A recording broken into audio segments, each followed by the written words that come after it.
Hello everybody and welcome to Alan History Nerd. This video is my first on the powers of the US president. This is part of my A-level politics playlist and also part of my US politics playlist. And we're going to look in this video, we're going to look at the formal sources of presidential power, kind of giving an overview of the powers that a president has. So this relates on the edXL spec to 3.1, formal sources of presidential power as outlined in the US Constitution and their use. The role as head of state and as head of government, the significance of these powers with reference to presidents since 1992. And as I go through, I'm going to try and give a few examples over the different areas using recent presidents, notably trying to get some stuff in there on Obama and Trump. So first part here, we've got the president as head of state. So this is a kind of ceremonial monarch-like position, and it means the president is the main public representative of the USA. I mean, they fulfill the kind of ceremonial duties of state. That might be odd things like the presidential pardoning of a turkey at Thanksgiving. It can also be things like receiving foreign dignitaries. The head of state is the key figure at the time of national crisis. So whilst we might see statements from the Queen, and when I see people looking to the Queen for guidance at this point, in the States you would look to the president. And the president, really, this can be a bit make or break for a president, really. So they can demonstrate this really strongly. For example, George W. Bush, following the 9/11 attacks, he was seen as a kind of a symbol of the US determination and strength in light of these attacks. It was also demonstrated by Obama in 2012 following the Noontown shootings at an elementary school. A very emotional speech made by Obama showed how deeply affected by this was, and he carried this through, later bringing in some executive orders to place some restriction on guns. Presidents can also be notably notable for their failings in these kind of areas. We've had a big one, obviously, in recent history with Trump over the whole COVID crisis, with a real failure to kind of be that empathetic figure that who kind of feels America's pain and brings everybody together. We also saw lots of criticism over George W. Bush over Hurricane Katrina in 2005, where he failed to go and visit the victims of that natural national disaster. So there is lots of pomp and ceremony about being president. Obviously, the White House is a big grand building. They meet all the other heads of state or the heads of government, and there's something about being president which is holding this office, and the office can be held in really high esteem and therefore respected by people, even if they don't necessarily like the person who's in power at that time. If they didn't vote for them, if they would never vote for them, but they will still show respect to the president in the same way they will show respect to the flag and the anthem and things like that. Now, when we have highly controversial figures like Trump, then this makes the whole lot of this a lot more difficult. So the most important bit is probably head of government. Now, the Constitution states that the executive power shall be vested in the President of the United States. And Article 2 of the Constitution spells out all these powers that are given to the President in terms of being in charge of the executive branch and therefore head of the federal government. The president has absolute authority within the executive branch, which means that although for example, he has a cabinet, this is not cabinet government. This is absolute power in terms of the executive side of things in the hands of the president. Obviously, that is then checked and balanced by the other branches of government, but it's not checked and balanced actually within the executive branch. Really big part of their power is patronage. They make over 3,000 appointments. This is one of the reasons why, and again, people have asked me about this, why the transition is so long from the end of the election to actually the new president being inaugurated. And part of that is because it's written in a document from hundreds of years ago and things took a lot longer back then in terms of travel and all that kind of stuff. But part of it is In the US, they essentially start with a clean slate. They start with nobody in the top 3,000 jobs in government. And so you have to appoint all those people, and then you have to make sure they're up to speed with what's going on during the transition, which is why this year has been so controversial, because Trump refusing to accept defeat and delayed the transition starting. And so you'll see lots of trickling stuff coming out in the news about appointments that Biden's going to make, and about the how he's trying to make his cabinet reflect US society. This is very different to the UK, where we have a permanent civil service, which kind of means you can swap governments overnight, because we've had a cabinet with a shadow cabinet, and that shadow cabinet kind of knows what's going on and can fit back in, but you've got a permanent civil service sat underneath it. In the US, it's different. They also have major powers in legislation. They have power as commander-in-chief of the army, as chief negotiator of treaties, often seems like the chief diplomat. They have some power of giving pardons, and we'll look at all of these as we go through in the video. So the powers as chief executive, well, this means they're running the executive branch. This has expanded over time. You've now got EXOP, which is the executive office of the presidency, and an awful lot of stuff go through that. And the president therefore has a lot of direct control over it. And the president really can shape the executive in their own image, or push it in the directions they want to go. So notably under Obama in 2013, he created the White House Council on Native Affairs. And this is part of a marked shift in the presidency with a much greater focus on Native Americans. Now, we then see a shift because Trump comes in, and Trump doesn't initially continue that with that council, so it just disappears, but then he started to re-establish it in 2020. While Trump, again, different ideas, different direction, created the Office of Innovation, headed by his son-in-law, Jared Kushner, and the idea of this was to instill business practices into government departments. So again, depending on the president you might get new agencies, new parts of the executive springing up and disappearing, depending on the priorities of that given president. I mean, the demands of the executive branch are now so great that it's impossible for a single person to oversee all of it, and therefore the power of appointment and nomination is really, really important. It's who they put in place to run the different bits that will be doing most of the day-to-day running of elements of the country. Now, I've already mentioned there's these 3,000 appointments that are made in the executive. These include the 50 most important, who are the heads of the executive departments. There's also about 500 cabinet and sub-cabinet posts, and then a further 2,500 appointments. So these include things like ambassador, heads of agencies, including the Environment Protection Agency, to which at one point Trump appointed a climate change denier in the shape of Scott Pruitt, who had been an oil and gas lobbyist.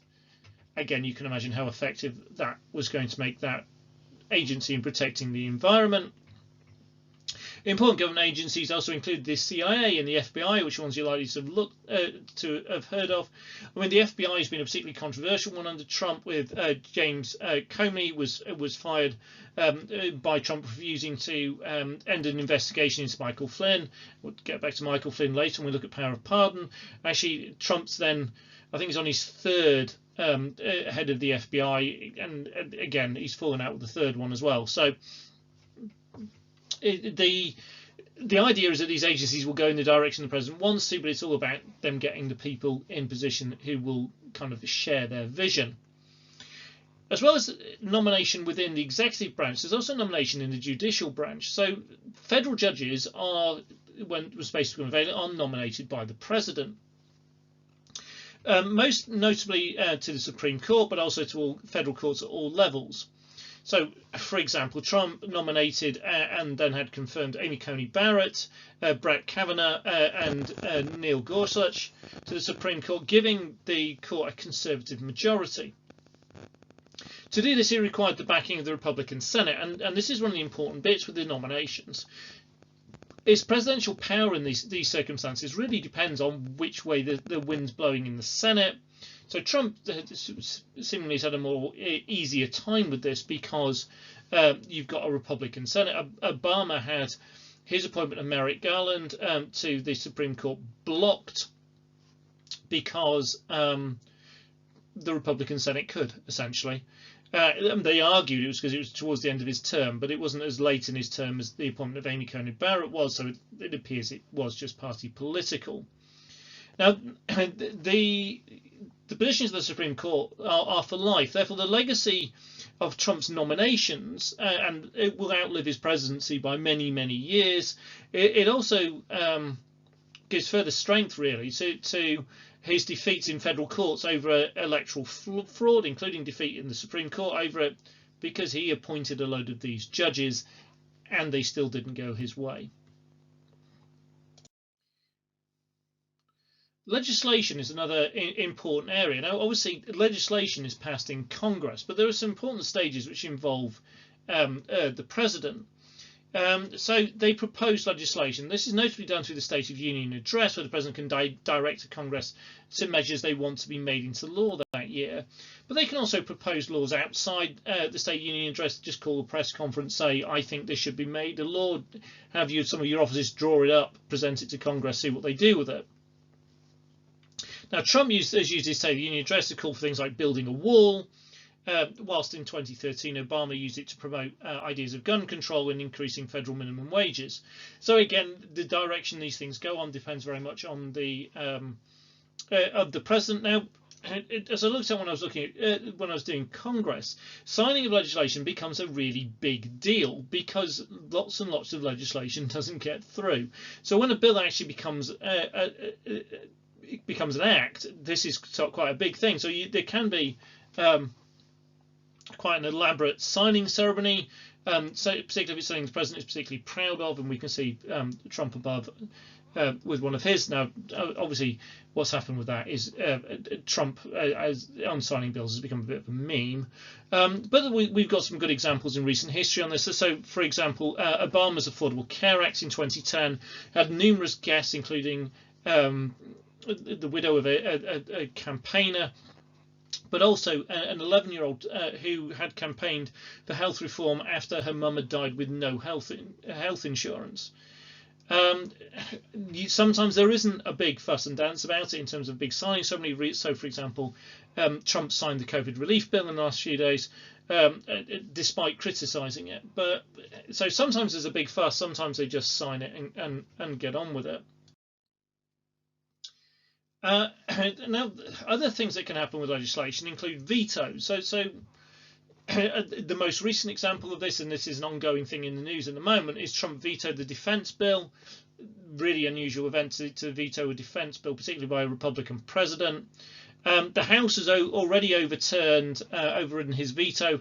The Senate might well be doing the same within the next day or so.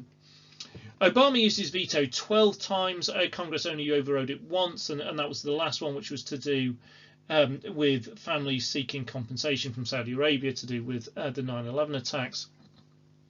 George W. Bush had the worst success rate in terms of he had 35% of his vetoes overridden, so he was quite a notable exception who got into a great deal of difficulty facing a Democrat-controlled Congress. A president can also use what's known as a pocket veto, when they simply don't sign a bill and let it run out of time. This is going to be used at the end of a congressional session. George Bush Sr. used this quite a lot. It's been used a lot less in more recent presidents. Another key part linked with legislation done by the president is submitting an annual budget. This is done by the Office of Management and Budget, known as the OMB. It's part of EXOP. And so it's very closely associated with the president. He draws up an annual federal budget and then tries to get it through Congress. Rather bizarrely, because it was linked to the COVID bill, Trump actually threatened to veto this recently. He didn't in the end, but he did threaten to veto it. So it would have been the president vetoing the president's own federal budget, which would have been weird. The there's often a great deal of difficulty getting the budget through Congress. This is again shown very strongly under Trump earlier in his presidency, when there was a 35-day shutdown because he couldn't get his budget agreed. Now, the other thing we see in terms of the presidency is other powers, such as being commander-in-chief and treaty negotiator. So this gives them, they have really extensive powers in foreign policy. It's why often the US president is often referred to as being the most powerful person in the world, but not necessarily the most powerful person in America. Because when it comes to foreign policy and military, they really don't have the same checks and balances as they do on domestic legislation, for example. So they have direct control over military action, and we see a lot of this with George W. Bush and Obama and Iran and Afghanistan and such things. Wherever they go, they carry what's known as the nuclear football, which is a special kind of briefcase which got the nuclear codes in it. They cannot, however, declare war. Only Congress can do this, but this seems a bit like a minor issue, really, because Congress last declared war in 1941, and America's been in quite a lot of wars since. Congress does, however, control the purse strings and therefore can stop military action by basically stopping the funding going through to the military. The president negotiates treaties, though again this is checked by Congress because it must go through the Senate to be ratified. And when we get changes in presidency, it can have a big impact on treaties. So, for example, if we look at the Paris Climate Agreement, then we saw Trump turning his back on that, whilst we believe Biden will embrace it. So again, this gives the president a great deal of power. This final power is probably the most controversial one, going, I mean, all the way back. If you look at some of in history, Andrew Johnson pardoning the Confederates after the war, but there's been some really controversial ones with this in not more recent time, because there's no check on it. Essentially, the president can pardon anybody for any crime, and there's no congressional oversight over this. It was controversial under Bill Clinton, who pardoned Mark Rich, who was essentially on the run at the time, whose former wife had been a big donor to the president. Obama pardoned 142 people in his last month in power. Trump, as always, is kind of heading things when it comes to controversies. Pardoned some people closely associated with him, including Michael Flynn, who was convicted of lying to Congress and various other bits. Roger Stone was a close associate of Trump. Paul Manafort, who was a campaign manager for him and convicted of various financial crimes, and Charles Kushner, who was convicted of some fairly serious crimes, but happens to be the father of Donald Trump's son-in-law. So all of those, these kind of cronyism, where he's pardoning those who are close to him, and this is seen as maybe one way of him staving off any potential convictions himself going forward, with those people all having been pardoned. The most controversial, however, I mean, so far, I mean, he's still got a few weeks left, is the Blackwater security guards who were convicted of killing Iraqi civilians, and again he pardoned them, and this has caused outrage in many fields. I mean, there is room for some more controversial ones going forward. The potential idea that he'll pardon his own children, and there's even been talk that he might put in a pardon for himself, which has never been done, and they don't think it's constitutional, but then nobody's absolutely certain until somebody tries it. So the pardoning power is a difficult one to really understand, and clearly open to a lot of abuse by people over the years. I hope that's been helpful for you and given you an insight into the powers of the president, and some good examples from recent years to back that up. If you like it, please hit the thumbs up. If you've got any comments or questions, please leave those in the comment bit. Share with anybody else you think might find this useful. And if you haven't done so already, then please subscribe to Alan History Nerd. There's a whole range of playlists covering A-level politics and a whole range of different aspects of A-level history. With A-level politics, I am looking to cover the entire specification. So if you subscribe, turn on notifications, and as I add more and more videos, you'll get to find out about them. Thank you very much for watching.